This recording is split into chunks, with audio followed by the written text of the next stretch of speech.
All right, let's unpack this. Today, we're diving headfirst into something that can feel incredibly overwhelming, honestly, so Yeah. especially if you're new somewhere or just, getting independent grocery shopping. hmm For so many people, it feels like just a chore, Right. right? But it's actually one of the most fundamental skills for, well, independence, confidence. Absolutely. You walk into these massive stores, thousands of products, labels maybe in a language you're still learning. It can seriously feel like a maze. It really can.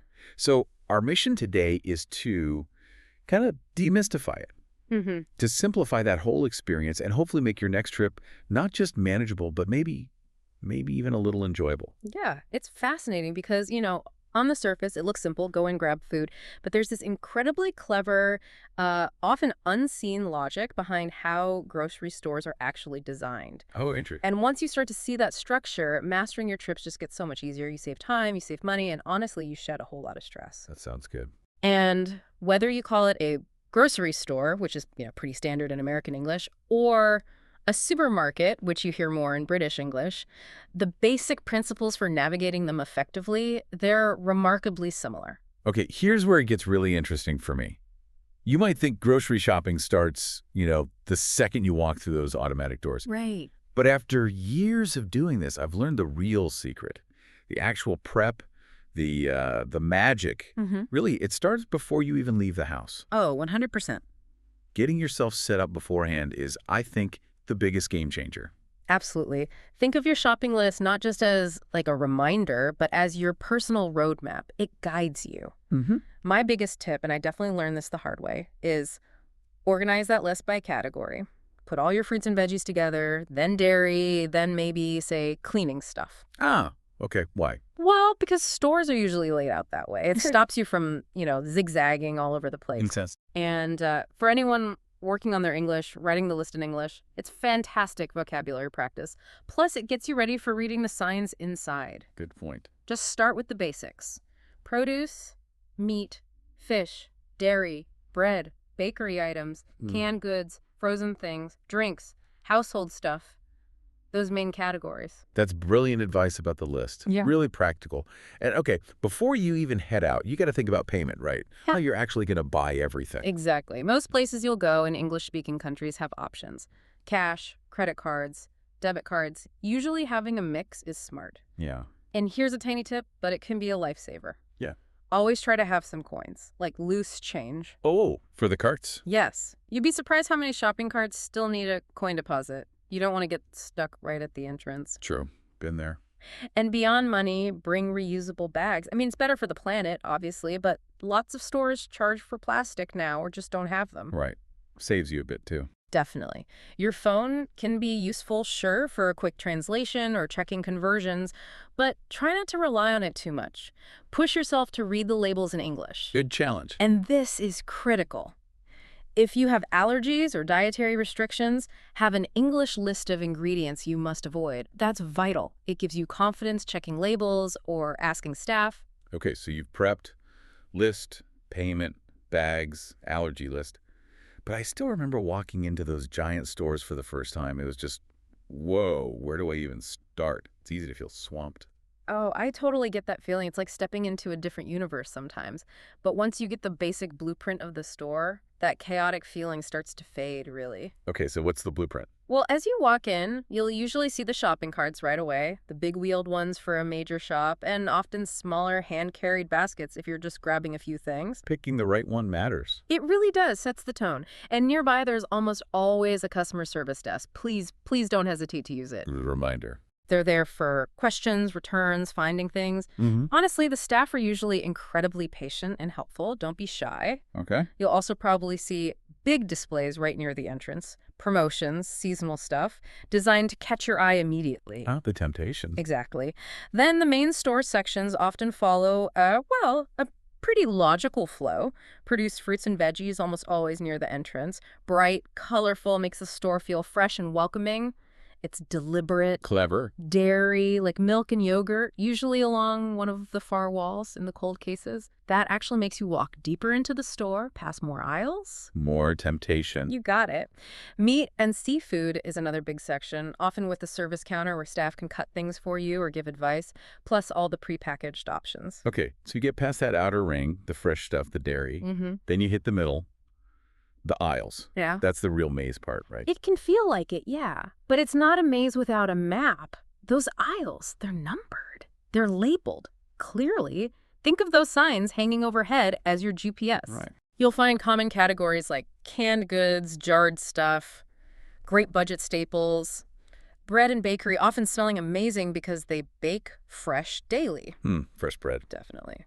Then frozen foods, drinks, and more, these really great international or ethnic food sections. Definitely worth exploring those. Yeah, I've done some gems there. And lots of bigger stores now have even more. Pharmacies, deli slicing meats and making salads, flower shops, sometimes even bank branches or ATMs. It's kind of a one-stop shop. So what this all means, really, is understanding that layout translates to less aimless wandering, more efficiency. And honestly, just feeling more in control. You're not lost, you're navigating. Precisely. You're working the system. Now, once you're actually in the store, the next step is finding the specific things on your list. Right. Beyond the general area. If the store has maps sometimes near the entrance or service desk, grab one. But mostly, it's about thinking category first, looking for olive oil. Okay, where would that live? Cooking oils, baking supplies aisle. Makes sense. But here's my #1 efficiency hack. Seriously. Yeah. If you can't find something after a quick look, please don't waste 10 minutes searching every aisle. Guilty. We've all done it. Just ask an employee. A simple, polite, "Excuse me, where can I find the olive oil?" works wonders. They know the store backwards. It's way faster. Good point. Saves frustration, too. Totally. And understanding product placement is also pretty revealing. It's not random. Oh, tell me more. Well, those expensive brands, the premium ones, often right at eye level. That's where you naturally look first. Sneaky. It's psychology. Budget-friendly options, you might need to look a bit higher or down near the floor. They're not in that prime real estate. Okay, I need to remember to look up and down more. Definitely do. And those displays at the very end of the aisles, end caps, they call them. Prime spots for promotions, new stuff. Designed to grab you as you turn the corner. Always check if it's actually a good deal for you before tossing it in the cart. Right. Impulse buy zone. Big time. And same goes for the checkout lanes. All that gum, candy, magazines, last-minute temptation. Okay, what about things that aren't always there? Yeah. Seasonal stuff, or items that seem to rotate in and out. That can mess up my carefully planned list sometimes. Yeah, that happens. Knowing what's in season is great because that's usually when the quality is best and the price is lowest. Think summer berries, winter oranges, and lemons. Peak flavor, peak value. Holiday items, you'll see them pop up weeks, sometimes months in advance. And then they often go on a huge sale right after the holiday. So if you can wait, you can snag bargains. Planning ahead for next year. Exactly. And new products often launch with special introductory prices or coupons to get you to try them. Look for those new item tags. Okay, let's shift gears a bit. Let's talk about choosing wisely. You found the aisle, you found the product section, but now there are like 10 different brands of peanut butter. How do you pick the right one? Especially thinking about value and quality. Great question. First things first, you gotta get good at reading labels. The product name is just the start. Look at descriptive words. Fresh, natural, organic. They all mean different things. Organic usually has stricter standards behind it. Natural, less so, can be a bit vague. Yeah. Size info, ounces, pounds, liters, that's crucial. But the real secret weapon, comparing the unit price. Yes, the tiny print on the shelf tag. That's the one. It tells you the cost per ounce or per pound or per item. It's the only way to fairly compare prices between different sizes and brands. Don't just look at the total price. Super important tip. And always read the ingredient list, especially with allergies or dietary needs. Ingredients are listed by quantity, most to least. And check the nutritional info too. Calories, fat, sugar, sodium, helps you make healthier choices. So you found it, you've read the label. Yeah. But how do you know if it's actually, good quality? Like fresh produce, for example. Right, now you use your senses. For produce, look for bright, vibrant color. Feel it should be firm, not mushy. Give it a gentle sniff. Should smell fresh and pleasant. Avoid dark spots, bruises, soft areas, weird smells. Those are red flags. Okay, makes sense. What about packaged stuff? For perishables, milk, yogurt, meat, check those dates meticulously. Sell by, use by, best by, expiration. Understand what they mean. Expiration is usually the hard deadline for safety. Got it. And for anything, packaged cans, boxes, bags, check for damage. No dented cans, especially near the seams. No torn boxes or bags. No swollen containers that can indicate spoilage, like bacteria. Right, good safety checks. Okay. Like, if you're checking quality. But back to that shelf with 15 kinds of pasta sauce. How do you compare effectively and, not break the bank? This is where smart comparison comes in. You'll see regular prices, sale prices. Sometimes sales need multiple buys. Buy two, get one free. Make sure you actually need three. Well, can you use them before they expire? Exactly. But again, the real power is in that unit pricing. That small print levels the playing field. A bigger jar might cost more upfront, but be way cheaper per ounce. Okay, unit price is king. Pretty much. And here's a tip I swear by. Give store brands a try. Private labels, generics, whatever they call them. They're often 20–30% cheaper. And honestly, a lot of the time, the quality is almost identical. Sometimes they're even made in the same factory as the name brand. Really? Okay, that's worth testing out. What about deciding how much to buy? Bulk buying seems cheaper, but... Yeah, bulk buying can save a lot, but only if two things are true. You'll definitely use it all before it goes bad, and you actually have space to store it properly. Right. That giant bag of rice is no good if half of it gets pantry moths. Exactly. Family-sized packs are great for families. Single-serving options cost more per unit, sure, but they cut down waste if you live alone or don't use much of something. Think about freshness, too. That huge coffee tub might go stale before one person finishes it, even if the unit price was great. True. Trade-offs. Always look for special offers, too. Loyalty cards, usually free, get you discounts. Sign up. Coupons from newspapers, apps, the store itself can save you real money. Sometimes you can even stack them. Ooh, double dipping. Sometimes. And buy one, get one, free deals. Amazing if you'll use both. Otherwise, you're just spending more than you plan on something you might not need. It's really about being a savvy shopper, isn't it? For your budget and your health. It really is, my philosophy. Focus on whole, unprocessed foods when you can. And here's something people don't always realize. Frozen fruits and veggies. Often just as nutritious as fresh, sometimes even more so because they're picked at peak ripeness and flash frozen. Oh, interesting. And usually cheaper, too. Often cheaper, and they last way longer, so don't feel bad about buying frozen. Also, vary your protein. Plant-based stuff like beans, lentils, eggs, super affordable, super healthy. Choose whole grains. Read those nutrition labels, watch out for serving sizes, added sugar, sodium, unhealthy fats. Those sneak in easily. So, manage the budget, make healthy choices. Any final tips on avoiding common mistakes? Yes. Set a realistic budget and track your spending. Plan meals around sales and what's in season. Cook at home more. It saves a ton. Buy versatile ingredients you can use in lots of meals. And the big pitfalls. Don't shop hungry. Impulse buys galore. Done that. Stick to your list. Don't get fooled by fancy packaging. Only buy sale items you actually need. And always think about storage, fridge space, freezer space, pantry space. And your cooking schedule. Pre-cut veggies save time but cost more. It's always a balance. Wow. It really does sound like becoming an informed grocery shopper is incredibly empowering. It affects your health, your money, your sense of control. It's a big deal. Okay, let's move on to the next stage. The human element. Even in a big store, you still have to interact with people, right? Staff, other shoppers. It's kind of a social dance. It really is. And my first piece of advice here is don't be afraid to ask store employees for help. Honestly, they're usually very patient, especially if they see you're maybe struggling a bit or learning English. That's reassuring. Look for someone in a uniform. Approach politely, excuse me, or pardon me, could you help? And be specific. Where can I find the breakfast cereal? Or I'm looking for olive oil. Which aisle? Clear and direct. Exactly. And if you don't understand their answer, it is totally okay to say, could you repeat that, please? Or even, would you mind showing me? Often, they'll walk you right there. Huge time saver. So what are maybe the top few phrases someone should definitely know? Well, where can I find is the absolute go-to. Covers almost everything. Do they have is good for checking stock or specialty items. What aisle is gets you quick directions. Simple but effective. You can also ask things like, is this the best price? Or are there any sales on? And don't forget the specialists. The butcher, the person at the fish counter, the baker, the deli staff, they often have expert advice. Ask about freshness, cooking tips, ingredients. Sometimes the deli will even give you a little sample to try. Oh, nice. What about if there's a language barrier, though? That can feel really intimidating. Yeah, it can. Best advice, Speak slowly and clearly. Don't stress about perfect grammar, just communicate the key info. Use gestures, point to your list, show a picture on your phone if you have one. Visual aids. Definitely. And if they give you directions you're unsure about, don't hesitate. Could you write down the aisle number, please? Most people are really happy to help. Okay, good strategies. Now, let's talk etiquette. Those unwritten rules, we've all seen someone blocking the whole aisle with their cart, right? Or maybe been that person. Oh, absolutely. Guilty as charged sometimes. First rule, pick the right size cart or basket for your trip.